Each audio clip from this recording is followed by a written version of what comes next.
ஜெய் வாசவி. அனைவருக்கும் வணக்கம். லட்சுமி கடாட்சம் தரும் குங்குமம் வழங்குபவர் சசிகலா சுந்தரராஜன், தாராபுரம்.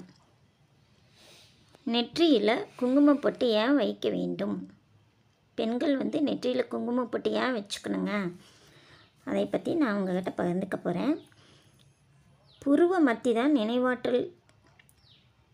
நினைவாற்றலுக்கும் சிந்திக்கும் திறனுக்கும் உள்ள இடங்க. அந்த புருவத்தில் தான், புருவ மத்திக்கு இடையில் தான் நம்ம குங்குமம் போட்டு வச்சுக்கணுங்க.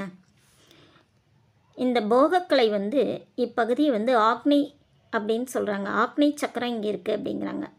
இப்போ 7 சக்கரங்கள் நம்ம குண்டலினி யோகாவுக்கு பயன்படுத்துவோம் இல்லைங்களா? குண்டலினி சக்தி பிறகு 7 சக்கரம் இருக்குங்க. முதுகு தண்டவடத்துலேருந்து நம்ம புருவ நெற்றி வரைக்கும் இருக்குது. அதில் இந்த சக்கரம் ஆக்னி சக்கரமும் ஒன்றுங்க. தீய சக்திகளை அணுகாதுங்க. குங்குமம் வச்சுக்கும்போது தீய எண்ணங்கள் வராது. புருவ மத்தி தான் மின்காந்த அலைகளை வெளியிடும் சக்தி வாய்ந்ததுங்க. இப்போ உடலில் இருக்கிற சக்தி வெளியேறி வீணாவதை தடுக்கிறதுக்கு இந்த குங்குமம் பயன்படுதுங்க. மன அழுத்தம் ஏற்படுறப்ப தலைவலி வருங்க. அதை தடுக்கிறதுக்கும் கூட இந்த புருவ மத்திக்கு இடையில் வைக்கிற குங்குமம் மிகுந்து சக்தி வாய்ந்ததுங்க.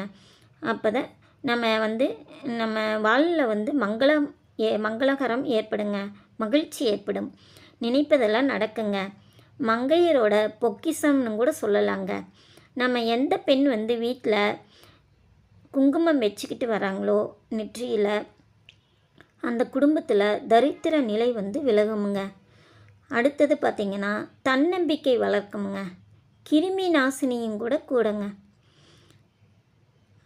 ஏன் அப்படின்னா இந்த தூய்மையான குங்குமத்தில் படிகாரம், சுண்ணாம்பு, வெண்காரம், மஞ்சள், எலுமிச்சை, நல்லெண்ணெய் இதெல்லாம் கலந்து செய்கிறதாங்க குங்குமம். இது நம்மளுக்கு எந்த ஒரு துர்சக்திகளை நம்மக்கிட்ட அணுக விடாதுங்க. அப்புறம் பார்த்திங்கன்னா நெற்றி வகுட்டில் வைக்கிறது, நெற்றி புருவ மத்திக்கு இடையில் வைக்கிறது குங்குமம். அப்புறம் வகிடில் வச்சுக்கிறது.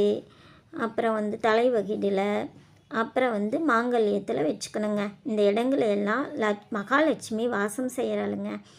அப்போ அந்த இதை நம்மளுக்கு ரொம்ப நல்லதுங்க. நம்ம வாழ்க்கைக்கும் அது துணையாக இருக்குங்க. இந்த குங்குமப்பொட்டு யார் வச்சுருக்காங்களோ அவங்கள யாருமே வசியம் செய்ய முடியாதுங்க. அந்த அளவுக்கு சிறப்பு வாய்ந்தது இந்த குங்குமம் தாங்க.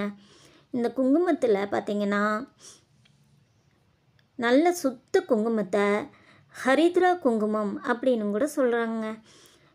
வகிடில் வைக்கிற பகுதி குங்குமத்தை சீமந்த பிரதேசம் அப்படின்னு சொல்கிறாங்க. இப்போ பெண்கள் குங்குமம் வச்சுக்கிறது அவ்வளவு சிறப்பு வாய்ந்ததுங்க. இது மட்டும் இல்லாமல் நிறைய கவிஞர்களும் கூட குங்குமத்தை பற்றி பாட்டுகள்லாம் பாடியிருக்காங்க. அவ்வளவு சிறப்பு வாய்ந்தது அப்படின்னு சொல்லலாம். இன்றையிலிருந்து அனைவரும் புருவ மத்திக்கு இடையிலையும் நெற்றியில் குங்குமம் பொட்டு வச்சுக்கோங்க.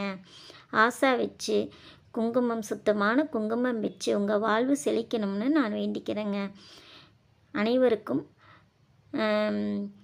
இது பிரயோஜனமான பதிவாக இருக்கும்னு நினைக்கிறேனுங்க.